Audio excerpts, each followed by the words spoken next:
This is Rob Tubber for Boxing Social in association with Betfred. Delighted, as always, to be joined by Ben Davison.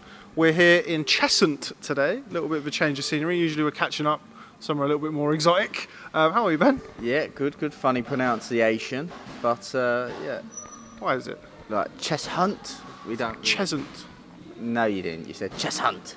Well, that's fine. I'm not from these parts anyway. How are you? I understand you just got back from Germany with your new star, Mohamed Rabi. Yeah, I was over in Marbella, done his training camp in Marbella, and then he fought in Germany. Yeah. Good. Now, I haven't seen his performance, so I won't lie to you and say I have. What did you make of it? What did you see from him this past weekend?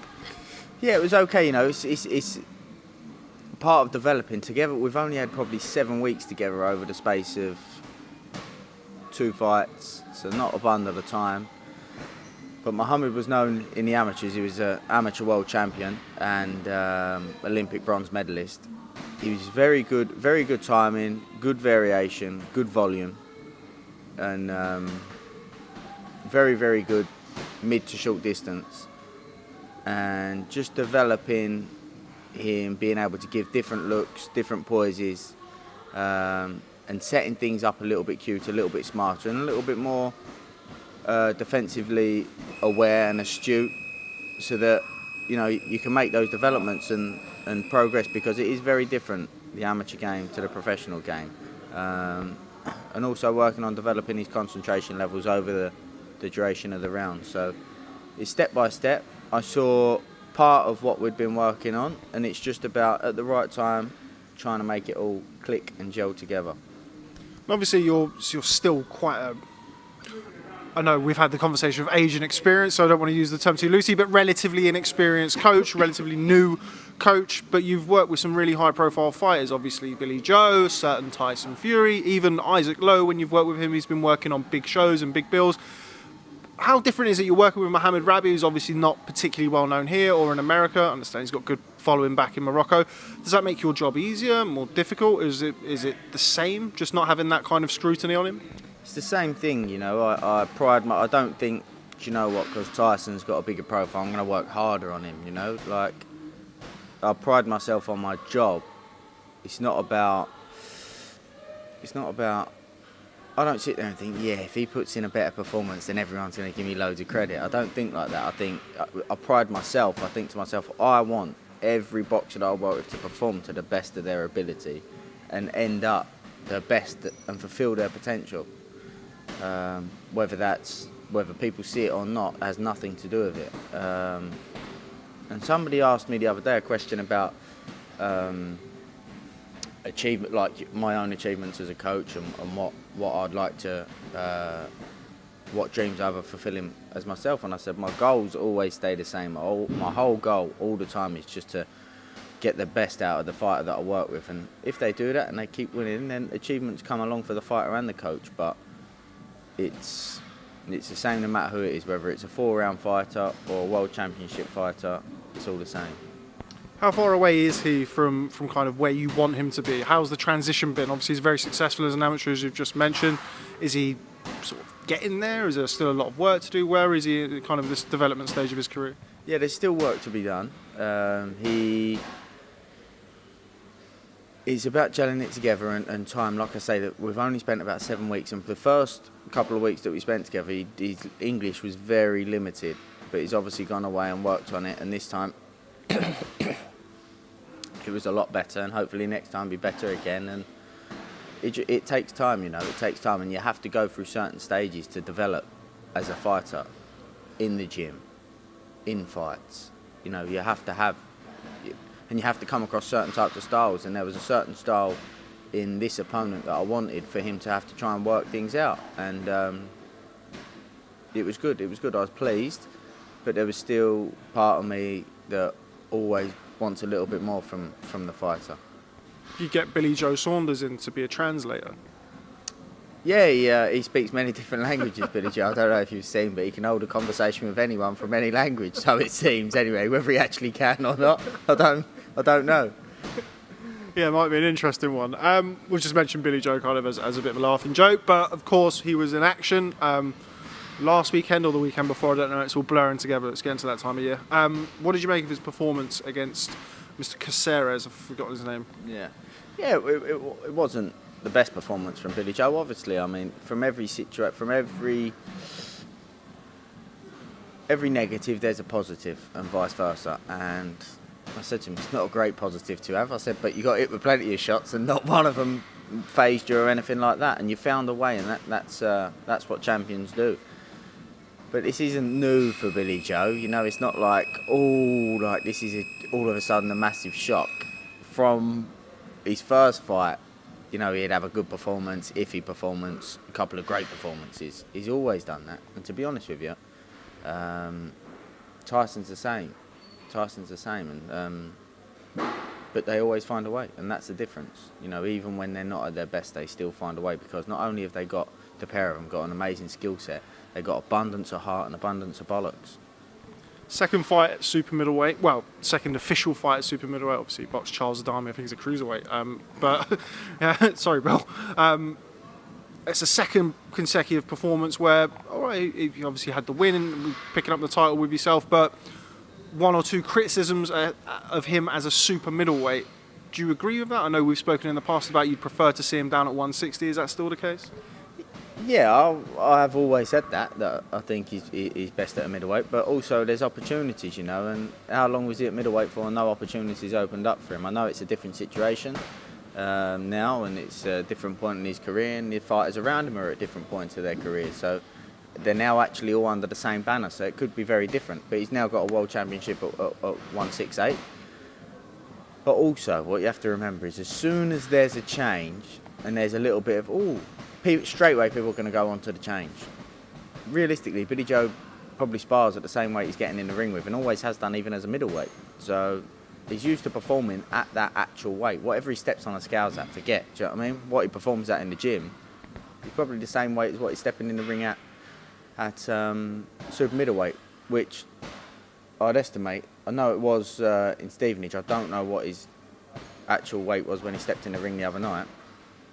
But I also know that, you know, he got over there late due to certain things. It was his first time boxing in America, and, you know, lots of factors into it. But I wouldn't read too much into it, because, like I said, he's had up and downs all through his career, but he's always found a way. And when he's on song, there's no one that will beat him.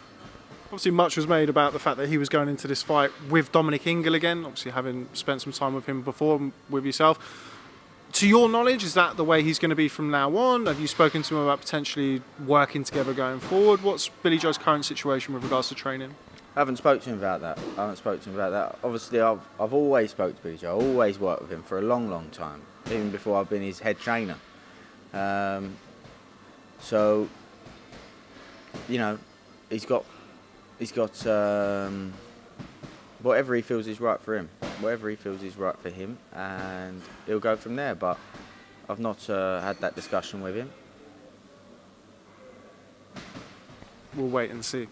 Canelo Alvarez is a name that's been, well, he's linked with everybody from sort of 154 to 175, but that's a fight that's been called for by Billy Joe for a while. Andi Ruiz. Do you know what? So have I. While we was out there for Canelo Kovalev, there were people talking about that fight. I think that's probably a little bit too much, but what did you make of his performance against Sergey Kovalev? Obviously, first fight at 175 pounds. Yeah, it was a smart performance, to be honest with you. He went about it in a slightly different way than I anticipated. Not too far different, but slightly different. And I think that had Kovalev been a younger man, he wouldn't have been able to go about the job in that way. But nevertheless, he did, and he got the job done. Looked good, and a great finish. Showed that, again, he can carry his power at that weight up until the end of a fight. Was it smart matchmaking, picking Sergey Kovalev as opposed to a Beterbiev, as opposed to a Bivol, somebody like that? Could you see Canelo beating those two other champions? It's hard to say, innit? I don't think that would be a really tough ask. Is it smart matchmaking? Yeah, but that's part of the game, isn't it? It's you know, right time. And I remember hearing a story about Sugar Ray Leonard and Marvin Hagler, about how he become pally with him and waited, and when he felt it was the right time, that was when he tried to make the fight. But that's part and parcel of boxing. and he's still achieved great things, and he's a fantastic, really, really fantastic fighter. Do I think that Billy Joe could beat him? 100%, hand on my heart, I believe Billy Joe can beat him. Canelo now pound for pound #1 fighter. I don't know what your thoughts were beforehand, so why don't you tell me that? What was your thoughts on him beforehand, and does the Kovalev win change anything for you? I'm not a massive Pound for pound guy. Yeah, pound for pound guy, but listen, he's obviously up there. I mean, how do you work pound for pound? Because he's gone through the weight classes with big jumps between the weight classes. In the smaller weight classes, not so much of a big of a jump. Do you score it like that? Do you score the best overall? And I mean, I'm not a massive pound for pound guy, to be honest. So what you're saying is a stupid question. Let's move on. Not a stupid question, but I don't see how. Some people may say, do you know what, he's the best, and if he was this weight, he'd beat this person, and that's how they score pound for pound. Or somebody who's gone through the weights. Well, what if you've got an unbelievable fighter that's not gone through any weight classes, but just an absolute dominance? I'm not sure. Fair enough. One of the reasons that I'm here today, apart from to see you, of course, is to talk about a fight this week that I know you're going out for in Las Vegas. Deontay Wilder versus Luis Ortiz. Deontay Wilder, somebody you know very well, obviously. Talk to me about that fight. Yeah, an interesting fight. It is an interesting fight. I'm going over there because if I can see one thing and pick up just one thing that I didn't see and haven't seen while watching hours upon hours upon hours upon hours of him, then it's worth it, because in this game 1% can make a difference, and it's the margin of errors is so small. So, you know, for me to go over there, I could have just flown over there on the Friday and watched the fight, but also I want to watch the media workout, see if I can see something, and like I say, if I can spot one thing, it's worth it. As opposed to in regards to the fight, sorry, I think Ortiz, although he's obviously older now than he was when they fought the first time, I think he'll still be very reactive for the first 3 to 4 rounds. But, as we always say and everybody knows, if Wilder lands flush in the first 10 seconds or the last 10 seconds, he can potentially and more than likely end the fight. So it's an interesting one. At this level, it boils down to tactics. It really does. It boils down to tactics. And if Ortiz cannot take away Wilder's right hand, then it's not going to last very long. But if Wilder doesn't respect Ortiz and isn't smart and set things up, and he's a little bit too eager, he could get tipped upside down himself. Obviously, a lot of the talk heading into this fight and over the last few months has been about Wilder Fury 2 in February. Can you clarify, all being well, and Wilder comes through this weekend unscathed, no cuts, no broken hands, obviously with a win in the bank, is that fight 100% on? To my knowledge, yeah. What date and what this and what that, that's not my job. Do you know what I mean? It's the broadcasters and the promoters and the management, and, you know, I just get told that's the date and that's that, and then we organise training camp and all the rest of it. But to my knowledge, yes. Will Tyson be in attendance this week in Las Vegas? No. He's having a well-earned bit of rest now. He's not doing MMA training somewhere, anywhere, or wrestling, or, I don't know, doing an arm wrestling competition somewhere, I don't know, is he not? Listen, I couldn't tell you that he's not doing anything like that, because you never know. He could be doing a skydive, you never know. He's a very unpredictable guy. And he's chosen his boxing style, actually, as well. Now, I know you've been here while Tyson's been kind of jet-setting, so we won't go into it too much, because I know you well enough to know you're very shrewd and won't give too much away because you've not been there. But he's been literally everywhere recently. Every time I pull up Twitter, he's there. YouTube, he's doing WWE. He's now talking about MMA and UFC. What's that like for you to kind of be here while he's out and kind of opening up all of these other avenues and talking about all of these other things away from boxing? Yeah, do you know what? I actually had the conversation with him the other day, and he said, "Oh, what you been up to?" And I said, "Oh, I'm with Muhammad and that." He said, "Well, listen, do you know what I mean? It's good, it keeps you occupied," and that's the same for him. He's kept himself busy. Not only has he kept himself busy, he's done amazing publicity and advertisement and promotion for the next fight. He's literally put himself everywhere finger in every pie. The WWE world are now starting to know about him and the fight and the this and the that, and you know, he's been on the talk shows in the mornings and all this sort of thing. So he's done a hell of a lot of work in promotion for this fight already. So you asking me, is the fight on? I'd say that it looks that way with the amount of work that Tyson's done, you know. So, but he's also kept himself busy, which is very important for Tyson, and it's good for me to see that. With me taking a step back, not that he needs me to take care of him, he's a grown man, do you know what I mean? But when we first started working together, it was almost like, what do I do if I'm not in training camp or not boxing? And he's like keeping himself busy, and even if it's a little something that's not the usual, gone and trained with Darren Till and things like this, it's good and it's smart for him, for his mental health and all the rest of it. So it's good to see. Are you wary at all about him potentially taking his eye off the ball? Too many things going on. Obviously, he has become like a huge name. Not that he wasn't already, but relatively speaking to what he is now, I mean, it's very, very different. Are you not concerned about him possibly taking his eye off the ball and maybe too many things at once? People say the same thing about Tyson all the time, you know. Is he going to be ready? Is he in the right mental state? Is he this? Is he that? But he's got, one, himself, he knows the importance of the fight. Of course he knows the importance of the fight. Two, he's got too many people around him to remind him, if that's the case. And, you know, what can you do before Wilder's fault? What if he goes into training camp and Wilder gets tipped upside down on the weekend? So there's nothing we can do until after Saturday. But he's in shape, he's been training, and once we know Saturday what's going on, then we can get to work. And to be honest with you, I'm looking forward to getting back to work. Not just, obviously, I've just finished working with Muhammad, but get back to work with Tyson and the rest of the lads, and you know, it's enjoyable, and I enjoy being around the team. We've got a really, really good team that have very good chemistry, and I suppose I miss them. Poor you. You mentioned the people around him. I watched the interview that Shane did with Coogan out in Saudi. Raised one or two eyebrows. Sorry, just wait for that bell to stop. Sorry, people who are watching this who will no doubt complain about that. It's kind of one of the things that happens if you're in a gym. If you saw the people working out, you'd understand why I haven't told them to stop. Yeah. Looks like you're always the one watching the workout. Yeah, I am always the one watching the workout. Thanks, Ben. Cheeky bastard.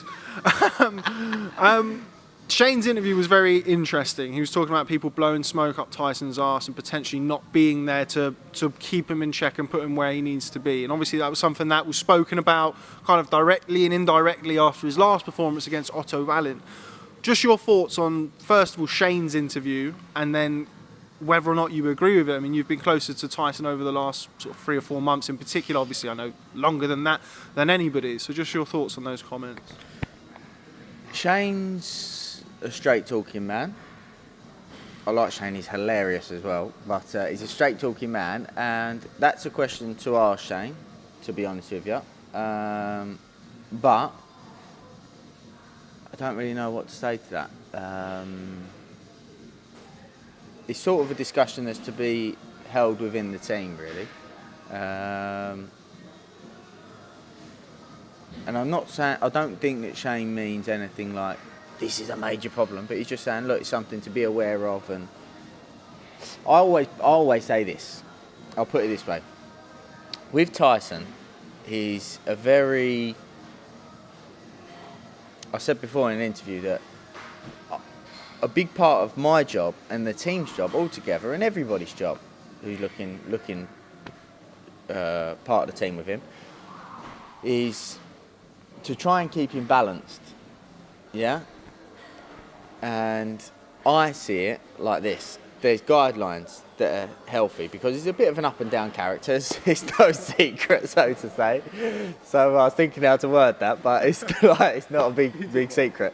There's sort of these guidelines that in my head I think, okay, if I see him in these guidelines, I'm happy with that, yeah?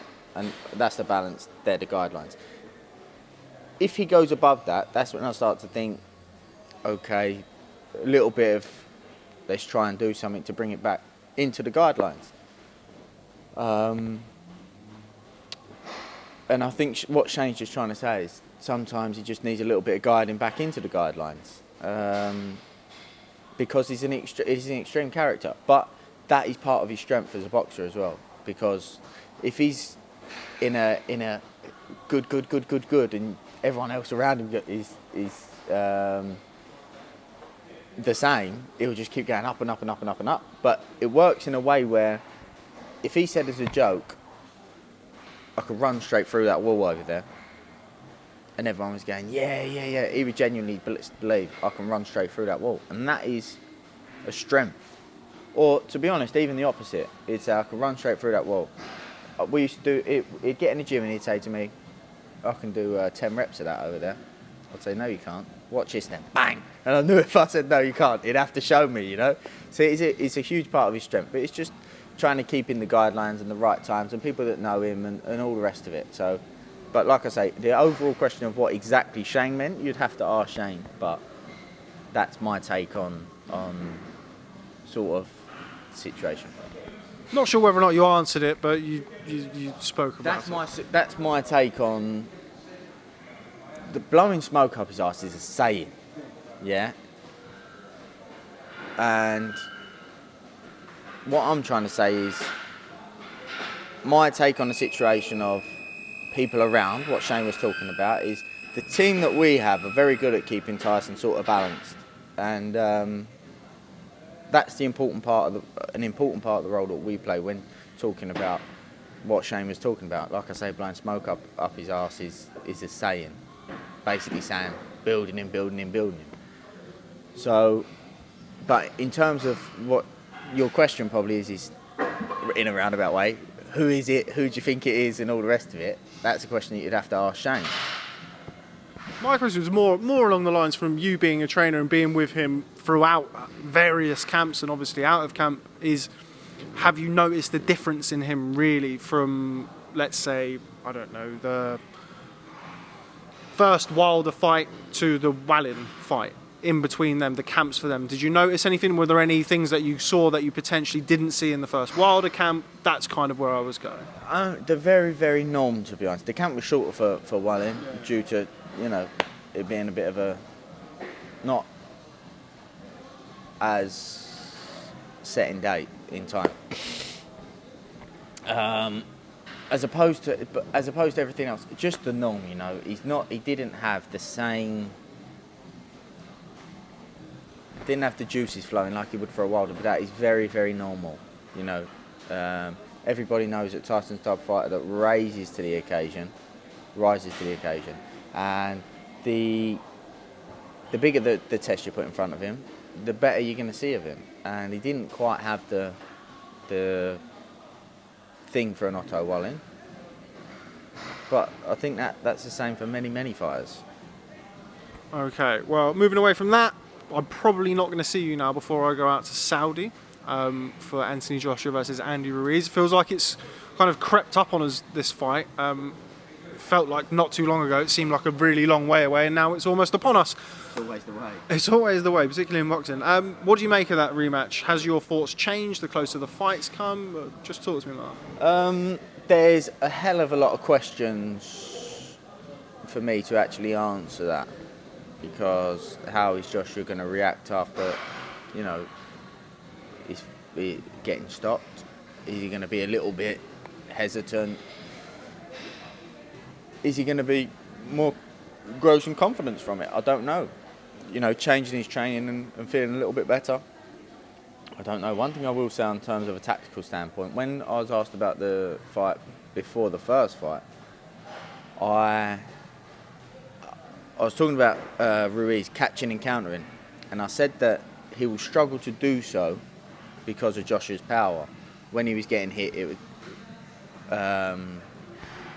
take him off balance and he'd lose his positioning. But one thing I noticed, I watched the fight back a few weeks back, and one thing I noticed, as opposed to catching the shot like this, where your weight goes where your head goes. If I put my head over my front foot, my weight goes over my front foot. If I put my head back, my weight goes back. See, if I'm blocking a big right hand and my glove's touching my head, it's going to take my head back. And I thought that if Ruiz was catching and countering, with Joshua, he'd lose his positioning because of Joshua's power, punching through the guard. But what I noticed when I watched the fight back, he wasn't. He actually meets the shot. So as you're throwing, he'll meet the shot, meet the shot, meet the shot. By doing this, it allows him to remain in position to fire back with the counters. So he doesn't lose positioning, which is smart, but as you can see, it also leaves gaps. So with the right setup, given the different looks and feinting and variety of the punches, you could expose those gaps. But you have to have confidence, you have to be smart, you're going to have good endurance levels. And one thing that I think Joshua could add to his game is a little bit more of everything's almost maximum output. Every jab is maximum output, every right hand is maximum output. Whereas a little bit more varying it up a little bit, touching with a jab, then shooting. But all this will stand for nothing if he gets in there and he's not in the right headspace. So that's something that nobody can answer until we see it on the night, and that's the big question. Also seeing, well, it's now started to, I guess, sort of trickle out the news that he's working with Angel Fernandez, something that certain people in boxing have known for a while. But what do you make of that? Say that with a smirk on your face, like, I knew. I didn't know. But anyway, let's move on. Angel Fernandez is somebody that I know that you know well, or you know of him, having kind of, I know you told me that you'd instructed Tom Little to go and train with him and work with him. What can you tell me about Angel Fernandez? What can you tell the viewers about Angel Fernandez, and what do you think that he will bring to Anthony Joshua for the rematch?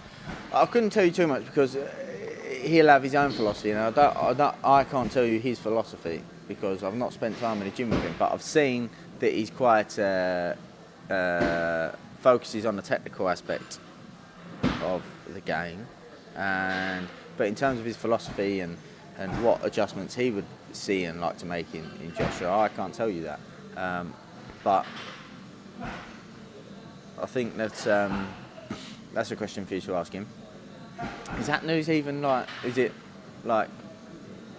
out or not out? Or? I've seen a few interviews and I've seen a few articles circulating that state it, yes. All right. Well, yeah. None of which on Boxing Social. You'd have to ask him that. Do you think there's been enough time to make the required changes for Anthony Joshua going into this fight? I mean, a lot of people have looked at kind of his weight, Ruiz's weight. I think everybody's kind of trying to nitpick every loose end going into this fight. Is your gut feeling that he has enough time to address the issues that obviously cost him the first fight? I don't know because every fight is different. Every fighter adjusts at different levels and different speeds to others. In terms of the weight and this, that and the other, percentage-wise, he's not going to come in at 16 stone, 4 pounds, do you know what I mean? Percentage-wise, the adjustment is going to be is probably going to be minimal, percentage-wise. So people probably make too much of a deal of that.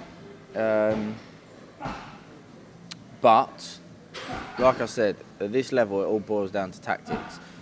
He's worked with Rob for a very, very long time, so I'm sure that Rob will know the best way for him to go about the job with his attributes and weaknesses, strengths and weaknesses. So, but like I said before, all that will count for nothing if you're not in the right headspace. So, a big part of that is what I'd be looking at. The way, what headspace is he in when he's asked certain questions, how does he react? So, it's an interesting one, but I'd like to see him get the job done. On the flip side, Andi Ruiz is obviously coming off the biggest win of his career by a considerable stretch. Enjoyed life as heavyweight champion, I think it's fair to say, certainly in the immediate aftermath of that. What does he have to be wary of in this fight? Obviously, you're going to potentially have a kind of a reinvigorated, hungry Anthony Joshua. He's now kind of reached the mountaintop. We all saw what happened with Buster Douglas after he beat Mike Tyson, got flattened by Vander Holyfield. What does he have to be wary of in that rematch? And do you feel that he can do it again? Do you think he can pull it off again? Heavyweight boxing, anything can happen, so I wouldn't say that he can't, but I would say that he has to be, how I figure it, he'd have to be smart about not being set up into any traps. He'll have to be wary, smart. He's experienced, and that showed when they was at mid to short range. So I think that he'll need to. I'd imagine that at that mid to short range, Joshua will try to close the gap and smother Ruiz from being able to get his variety and speed of shots off, rather than pulling out. So I'd say that he'll need to be clever in how to prevent that and stop that from happening, being clamped by a big man like that. But I'm sure the problem is he would have boxed men this size, bigger than him, throughout all of his career really, because I wouldn't say he's not a small heavyweight, but he's short heavyweight. But he's lumpy, you know. So he's probably faced this style plenty of times before, so it's not gonna. I don't think it's going to phase him as much, whereas Joshua's the one that's having to make an adaptation and probably working on things he's probably not worked on before. So I think that's why the major eye is on the adjustments that Joshua will make. If you had £1 and you could only put it on Anthony Joshua or Andy Ruiz, who would you put it on and why? It's only £1.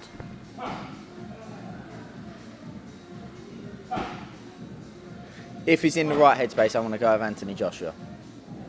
If he's in the right headspace, because I think that he's been on this big stage before, he's dealt with big fights before. He was the first one who found the gap and found the opportunity and dropped Ruiz. But he was the one that made the mistake in the last fight, as opposed to Ruiz actually but Ruiz actually. It wasn't like Joshua was doing what Joshua should be doing at distance and Ruiz done something to close the gap.